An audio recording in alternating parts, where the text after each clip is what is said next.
Formula E perlahan naik popularitasnya dalam beberapa tahun terakhir. Ajang ini menarik perhatian dari banyak pabrikan mobil dunia dan juga banyak kota yang tertarik menyelenggarakan balapannya, termasuk Jakarta. Mungkin kalian baru mengenal Formula E setelah Jakarta ingin menyelenggarakan balapan ini, dan mungkin kalian baru ingin mengikuti Formula E secara penuh, tapi masih bingung tentang balapan ini. Mas Gledek di sini akan jelaskan semua di video pengantar Formula E. Formula E adalah ajang balap mobil single-seater bertenaga listrik, digelar di jalanan kota, melombakan 12 tim dan 24 pembalap dari berbagai macam latar belakang, memiliki iklim persaingan yang seimbang dan sulit diprediksi. Musim 2020-2021 akan jadi musim ke-7 Formula E dan jadi musim pertama yang berstatus World Championship, yang kini berarti gengsinya sama dengan F1, World Endurance Championship, World Rally Championship, dan World Rallycross Championship. Mobil Formula E sangat berbeda dengan Formula One karena tujuan desainnya beda. Kalau Formula One fokus menciptakan mobil sekencang-kencangnya sesuai regulasi, maka mobil Formula E didesain dengan memikirkan efisiensi. Sejak musim 2018-2019, mobil Formula E memasuki generasi kedua yang disebut Gen 2. Mobil Gen 2 memiliki panjang 5160 mm, lebar 1770 mm, dan tinggi 1050 mm. Memiliki tenaga maksimal 250 kW atau sekitar 335 horsepower. Tenaga tersebut disalurkan ke dua roda belakang lewat transmisi yang speknya dirahasiakan antar pabrikan. Kemungkinan sejak era Gen 2, pabrikan di Formula E memilih transmisi single speed, karena motor listrik torsinya sudah instan dan konstan, jadi rasanya tidak perlu transmisi yang banyak giginya karena hanya akan menambah berat mobil. Akselerasinya cukup cepat, khas mobil listrik. 0-100 km per jam tuntas dalam 2,8 detik dan memiliki top speed 280 km per jam. Mobil Formula E memiliki berat minimum 903 kg sesuai regulasi. Berat tersebut termasuk pembalap dan baterai seberat 385 kg yang ditempatkan di belakang pembalap. Bicara baterai, mobil Gen 2 memiliki baterai sebesar 52 kWh, hampir 2 kali lipat dari generasi pertama, sehingga bisa menghilangkan acara tukar mobil seperti generasi awal Formula E. Mobil Formula E juga memiliki sistem pengereman regeneratif, memanfaatkan energi kinetik dari putaran roda untuk diubah ke energi listrik yang akan dikembalikan ke baterai. Sistem ini bisa diatur manual oleh pembalap lewat tuas yang ada di belakang setir.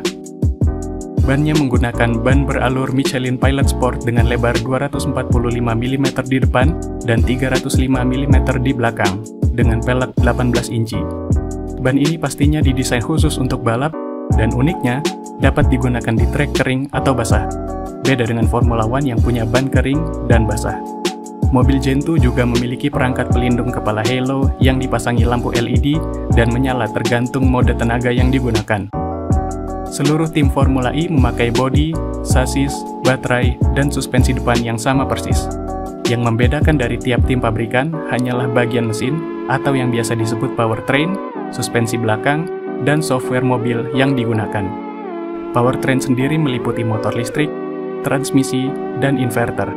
Dan ketiga komponen tersebut bisa diubah oleh tim pabrikan. Formula E membalap di jalanan perkotaan agar masyarakat kota dapat mengenal mobil listrik, dan mereka menganut konsep balapan sehari kelar. Diawali dengan 2 kali sesi free practice di pagi hari selama 45 dan 30 menit. Anyway, jika balapannya berformat double header atau 2 kali balapan dalam satu weekend, maka di hari kedua ada sekali latihan tambahan selama 45 menit. Di siang hari dilakukan kualifikasi untuk menentukan urutan start saat balapan dan memakai tenaga maksimal 250 kW.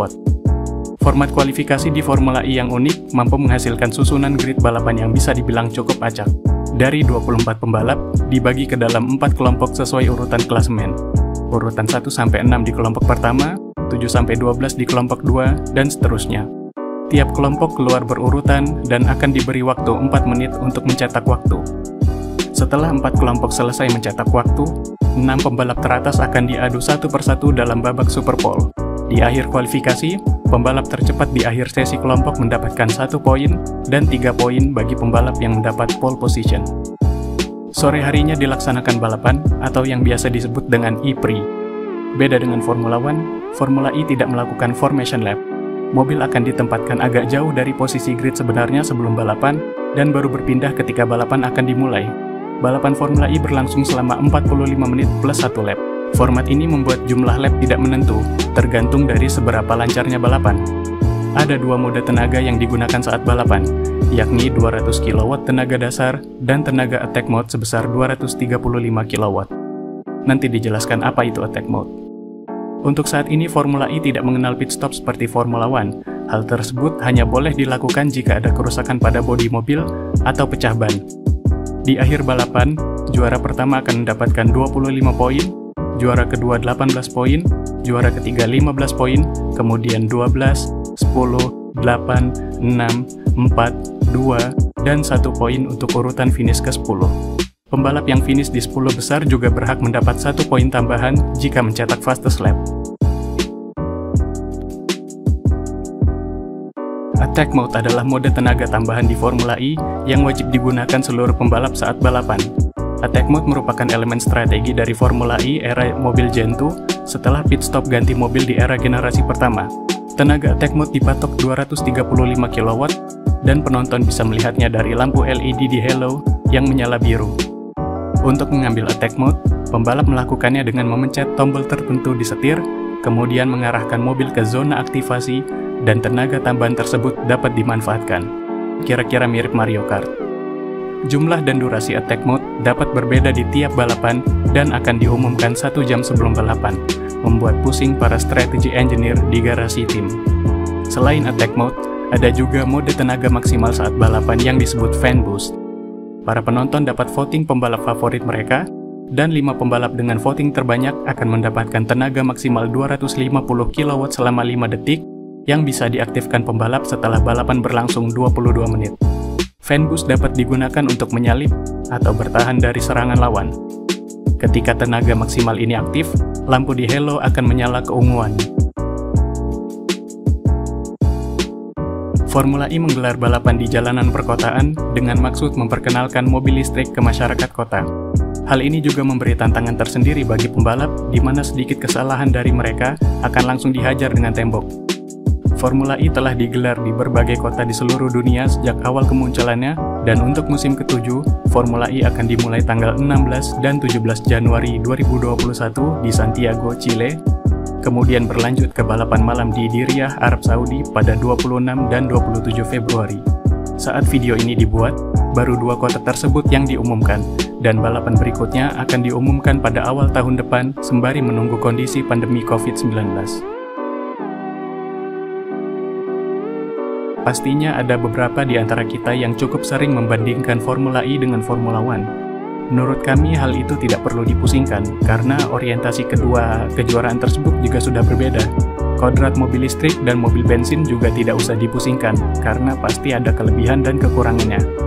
Jika boleh jujur, kami menikmati ajang balapan baik bermesin bensin maupun listrik, karena yang kami cari hanya balapan dan hiburannya, bukan kekurangan dari masing-masing balapan. Tidak dapat dipungkiri akselerasi menuju masa depan mobilitas kita akan beralih menggunakan listrik. Dan Formula E hadir tak hanya untuk balapan dan hiburan, tapi sebagai laboratorium pengembangan teknologi mobil listrik. Sama seperti halnya pendahulu kita menggunakan Formula One untuk mengembangkan teknologi mesin pembakaran dalam yang kita gunakan saat ini. Tentu saja, teknologi yang sedang diuji di Formula E akan hadir ke kendaraan listrik yang akan kita gunakan di masa depan. Kira-kira begitulah gambaran dasar tentang Formula E yang perlu kalian ketahui. Apakah kalian punya pertanyaan? Atau ingin coba mendalami balapan ini? Mohon tulis di kolom komentar. Di video berikutnya kami akan membahas tim dan pembalap yang berpartisipasi di Formula E musim 2020-2021. Like video ini jika kalian suka, dan bagikan di media sosial kalian. Follow juga Formula Gledek di Facebook, Twitter, dan Instagram. Terima kasih telah menonton, dan sampai jumpa di video berikutnya.